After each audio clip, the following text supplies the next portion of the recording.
الحمدللہ رب العالمین والعاقبۃ للمتقین والصلاۃ والسلام علی سید الانبیاء والمرسلین وعلی آلہ واصحابہ اجمعین۔ الصلاۃ والسلام علیک یا سیدی یا رسول اللہ وعلی آلک واصحابک یا رحمۃ للعالمین۔ تمام دیکھنے اور سننے والوں کو پروگرام بہار سلطانیہ رمضان ٹرانسمیشن میں حافظ اشتیاق سلطانی کی طرف سے السلام علیکم ورحمۃ اللہ وبرکاتہ۔ رمضان مبارک کی بابرکت ساعتوں اور رحمتوں میں آپ کو ایک مرتبہ پھر خوش آمدید کہتے ہیں۔ ان مبارک ساعتوں میں آج ہمارے پروگرام میں تشریف لائے قاری محمد عبدالباقی صاحب، دل کی اتھا گہرائیوں سے قاری صاحب کو خوش آمدید کہتے ہیں۔ سامعین و ناظرین، آج کا جو ہمارا موضوع ہے وہ قرآن مجید کے حوالہ سے ہے کہ قرآن مجید کو تجوید کے ساتھ پڑھنا کیوں ضروری ہے اور بچوں کو قرآن پاک کس طرح پڑھانا چاہیے۔ اگر کوئی بچہ حفظ کر رہا ہے تو اس کو قرآن کس طرح پڑھانا چاہیے، اور جو لوگ قرآن مجید کو تجوید کے ساتھ نہیں پڑھتے یا پڑھنے کی کوشش بھی نہیں کرتے، شریعت میں ان کے لیے کیا حکم ہے۔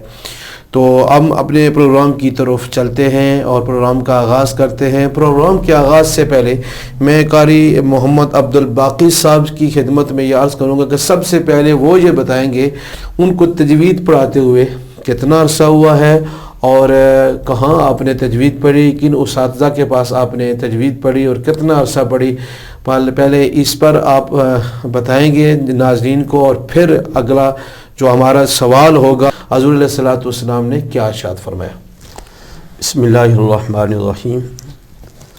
سب سے پہلے میں آپ کا شکریہ ادا کرتا ہوں کہ آپ نے مجھے آج اپنے پروگرام میں بلایا اور قرآن کو تجوید کے ساتھ پڑھنے کے متعلق مجھ سے سوالات کرنے ہیں، تو میں آپ کا شکریہ ادا کرتا ہوں۔ میں نے 1988 میں قرآن مجید کو تجوید کے ساتھ پڑھنا شروع کیا، تقریباً 2 سال تک، 2 سال اس کا جو کورس ہوتا ہے 2 سال ہوتا ہے، تو میں نے 2 سال جو ہے وہ لاہور میں بیرون مستی گیٹ بادامی باغ قاری محمد یوسف صدیقی رحمۃ اللہ تعالیٰ علیہ ان کے پاس اور قاری کرمۃ اللہ صاحب رحمۃ اللہ تعالیٰ علیہ ان کے پاس میں نے قرآن مجید کو تجوید کے ساتھ پڑھا۔ وہاں پر ہم نے پوری کتابیں بھی اس کے متعلق جو تھی وہ پڑھیں، اور پھر 2 مرتبہ میں نے قرآن پاک کو حضرت کے ساتھ تجوید کے ساتھ وہاں پڑھا ہے۔ مجھے تقریباً 30 سال ہو گئے ہیں قرآن پاک پڑھاتے ہوئے، تو میرے تقریباً 30 سال ہو گئے ہیں۔ تو 30 سال کے عرصے میں الحمدللہ میرے شاگرد بیرون ملک بھی ہیں، پاکستان میں بھی ہیں اور آزاد کشمیر، اور اپنے اس حصہ شریف میں بھی بہت سے طالب علم ہیں جنہوں نے مجھ سے تجوید پڑھی ہے۔ تقریباً مجھے 30 سال ہو گئے ہیں اس نظام میں سے وابستہ اور وہاں تجوید پڑھاتے ہوئے۔ ماشاءاللہ، یہ سب کچھ جناب جی کا فیضان ہے ان کا اور ان کی نظر شفقت ہے۔ موضوع کی طرف آتے ہیں اور یہ آپ ہمارے ناظرین کے سامنے رکھیں کہ قرآن مجید کو تجوید کے ساتھ پڑھنا کیوں ضروری ہے، حضور علیہ الصلوۃ والسلام نے اس کے بارے میں کیا حکم فرمایا۔ اللہ رب العزت نے اپنی پیاری کلام قرآن مجید میں ارشاد فرمایا وَرَتِّلِ الْقُرْآنَ تَرْتِيلًا، قرآن پاک کو ٹھہر ٹھہر کر اچھے انداز پڑھو۔ اور اس کے بارے میں حضور صلی اللہ علیہ وسلم کا ارشاد ہے زَيِّنُوا الْقُرْآنَ بِأَصْوَاتِكُمْ، کہ قرآن مجید کو اپنی آوازوں سے تحسین کے ساتھ خوبصورت انداز میں پڑھنے کی کوشش کرو۔ یہاں سے ہمیں پتہ چلتا ہے کہ اللہ اس کے رسول صلی اللہ علیہ وسلم نے ہمیں قرآن تجوید کے ساتھ پڑھنے کا حکم ارشاد فرمایا، ورنہ اگر یہ نہ ہوتا تو اللہ تعالیٰ نہ فرماتے کہ ورتل القرآن ترتیلا، کے خوبصورت انداز میں اس کو ٹھہر ٹھہر کر کے پڑھو۔ اور حضور صلی اللہ علیہ وسلم نے ارشاد فرمایا کہ قرآن مجید کو اچھے انداز میں پڑھو تاکہ اس کے جو حسن ہے اس میں مزید خوبصورتی پیدا ہو جائے۔ تو اس لیے حضور صلی اللہ علیہ وسلم نے بھی اس تجوید کے بارے میں ہمیں حکم دیا ہے۔ اب آگے بڑا ہی اہم سوال ہے، کیونکہ ہمارا جو پروگرام ناظرین دیکھ رہے ہیں اس میں والدین بھی ہیں اور خواتین بھی ہیں اور اس کے بعد حفاظ کرام بھی ہیں، تو یہ آگے ہمارے ناظرین کے سامنے یہ بات ہے استاذ محترم رکھیے کہ بچوں کو قرآن ناظرہ کس طرح پڑھانا چاہیے۔ بچوں کو قرآن پاک ناظرہ سب سے پہلے جو بنیادی بات ہے وہ ہے بچوں کو یسن القرآن تجوید کے ساتھ پڑھانا۔ اگر بچے تجوید کے ساتھ قرآن پاک پڑھ گئے تو پھر ان کے لیے قرآن پاک پڑھنا آسان ہو جائے گا، کیونکہ جو قرآن مجید ہے وہ 30 پاروں پر مشتمل ہے اور وہی 29 حروف ہیں جس سے پورا قرآن پاک اللہ رب العزت نے بنایا ہے. جی ایسا ہی ہے. جی تو اس میں سے کچھ حروف ایسے ہیں جو موٹے ہیں، ہر حالت میں موٹے ہیں. جی. کچھ ایسے حروف ہیں جو باریک ہیں. جی. اور کچھ ایسے حروف ہیں جو کبھی موٹے ہوتے ہیں کبھی باریک ہوتے ہیں. جی. یہ ابتداءً استاد کا بچوں کو باور کروانا، یاد کروانا ضروری ہے، ان کو بتانا ضروری ہے. جی. کہ یہ حروف ہمیشہ موٹے ہوتے ہیں. جی. اور یہ حروف ہمیشہ باریک ہوتے ہیں. یہ کبھی موٹے اور کبھی باریک. ان کی وجہ کیا ہے وہ جو ہے بتائیں گے کہ کن کی وجوہات کی وجہ سے موٹے ہوتے ہیں، کن کی وجوہات کی وجہ سے باریک ہوتے ہیں. جی. جب یہ استاد بچوں کو پڑھا دے گا تو پھر اس کے لیے کوئی مشکل نہیں ہوگا. جی. پھر صفات و مخارج ان کے ساتھ ساتھ ان چیزوں کو بھی تھوڑا تھوڑا استاد کو پڑھانا چاہیے. جی. تاکہ بچہ جو ہے ابتداءً یہ تمام چیزیں سمجھ سکے. جی. پھر جب پارا یا ناظرہ قرآن پاک پڑھے گا تو جی. اس میں مزید استاد ان میں بہتری لائے، مزید ان میں بہتری لائے کہ اور بچوں کو پہلے خود پڑھے اور پھر بچوں سے پہلے خود پڑھے پھر بچوں کو پڑھائے. جی. تاکہ بچے اچھی آسانی کے ساتھ سمجھ سکیں. جی. اسی طریقے سے جو ہے قرآن مجید جو ہے نا وہ حفظ جو بچے کرتے ہیں، حفظ جو ان کے لیے تو انتہائی ضروری ہے کہ استاد پہلے 2-3 مرتبہ خود وہ جو سبق ہے اس کو ریپیٹ کرے، پڑھے، انداز اپنا بتائے کہ میں اس طریقے سے پڑھتا ہوں، آپ بھی اس طریقے سے پڑھنے کی کوشش کریں. جہاں ادغام ہے وہاں ادغام، جہاں اظہار ہے اظہار کرے، جہاں اخفا ہے اخفا کرے، جہاں موٹا ہے موٹا کرے، جہاں باریک ہے باریک کرے. تو یہ استاد اور طالب علم کا آپس میں جو تعلق ہے یہ بہت ضروری ہے. استاد پڑھے گا تو طالب علم کو پڑھائے گا تو اس میں بہتری آئے گی، نکھار آئے گا اور جو ہے یہ تجوید آسان ہو جائے گی. اگر استاد نہیں پڑھے گا، صرف طالب علم جو ہے رٹا لگائے اور پڑھے تو اس سے اتنا اضافہ نہیں ہوگا اور تجوید جو ہے اچھے پیرائی میں اچھے انداز میں نہیں پڑھ سکتا ہے. یہ جو حفظ کے بچے ہیں، حفظ کے بچوں کے لیے یعنی اگر ساری تجوید تو ان کے لیے مشکل ہوتی ہے، لیکن کون سی مین جو باتیں ہیں جو حفظ کے اساتذہ جو ہیں، جو حفظ کروانے والے ہیں، حفظ کے بچے جن کے پاس پڑھ رہے ہیں، کون سی ضروری چیزیں آپ وہ حفاظ کرام کے لیے رکھیں؟ میں یہی آپ کو گزارش کرتا ہوں کہ استاد کے لیے ضروری ہے کہ خود پہلے وہ تجوید پڑھا ہوا ہو، جانتا ہو. جی. اگر استاد ہی نہیں جانتا ہے تو وہ بچوں کو کیا ڈیلیور کرے گا، وہ کیا پڑھائے گا؟ جی. اس لیے استاد کا تجوید پڑھنا ضروری ہے. اور ابتدائی چیزیں وہی ہیں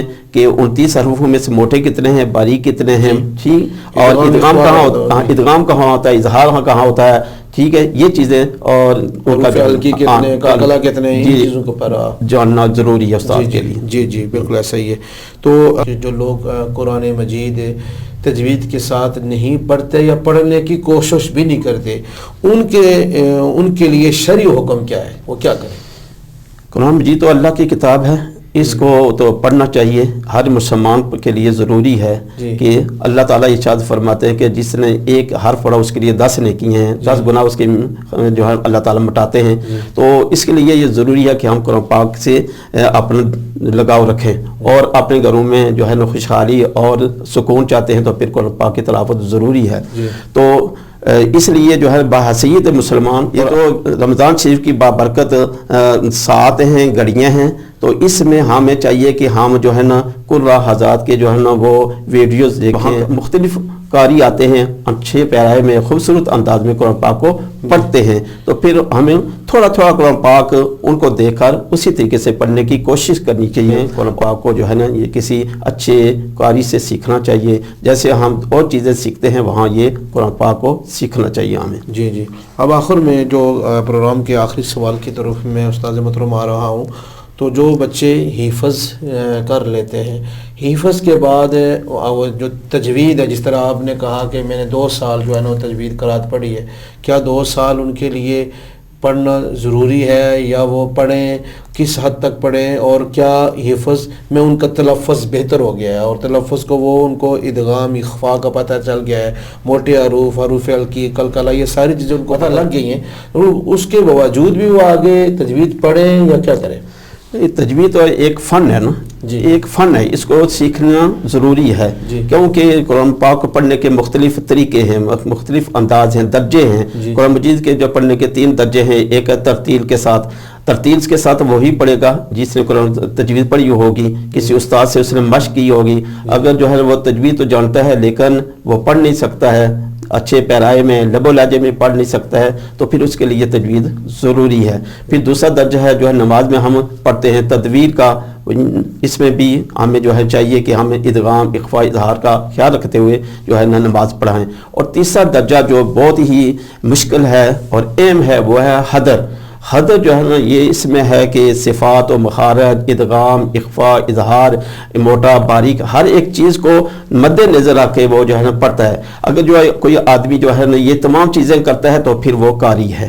اگر یہ پہ عمل نہیں یا وہ نہیں پڑھ سکتا ہے، کسی ایک چیز میں بھی وہ جو ہے نا وہ ناقص ہے، تو پھر وہ تجوید مکمل نہیں اس نے پڑھی۔ اس لیے یہ ضروری ہے کہ حدر جو ہے سب سے اہم چیز ہے۔ جی، جو بندے قرآن مجید کو تجوید کے ساتھ پڑھنے کی کوشش بھی نہیں کرتے، لیکن وہ کہتے ہیں بس ہم اب نہیں قرآن پاک کو پڑھ سکتے کیونکہ ہم نے پرانے دور کا پڑھا ہوا، اب ہم درست نہیں کر سکتے، تو کیا ان کے لیے کیا ہے؟ نہیں، یہ تو آپ کو پتہ ہی ہے، نبی صلی اللہ علیہ وسلم نے فرمایا کہ ماں کی گود سے لے کر قبر تک جو ہے علم سیکھو، تو یہ بھی قرآن مجید بھی علم ہے، اس کو بھی ہمیں سیکھنا چاہیے۔ اور میں نے دیکھا بھی ہے اور سنا بھی ہے کہ بہت سے لوگ ایسے تھے کہ انہوں نے پہلے قرآن پاک نہیں پڑھا تھا یا پڑھا تھا صحیح نہیں پڑھا تھا، بعد میں اچھے استاد کے پاس پڑھے ہیں انہوں نے اور بڑے اچھے انداز میں وہ قرآن پاک پڑھتے ہیں۔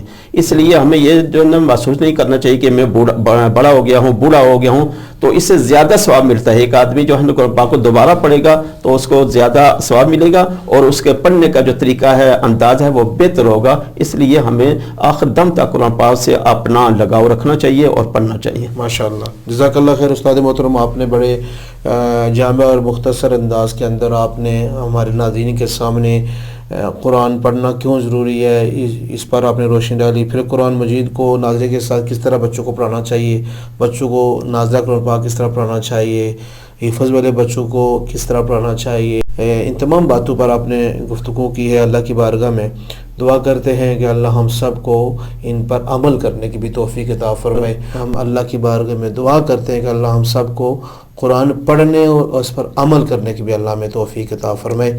انشاءاللہ پروگراموں کا سلسلہ جاری ہے، کل پھر ملیں گے ایک نئے موضوع کے ساتھ، ایک نئے عالم دین کے ساتھ۔ اس وقت کے لیے اجازت دیجیے، وآخر دعوانا ان الحمدللہ رب العالمین۔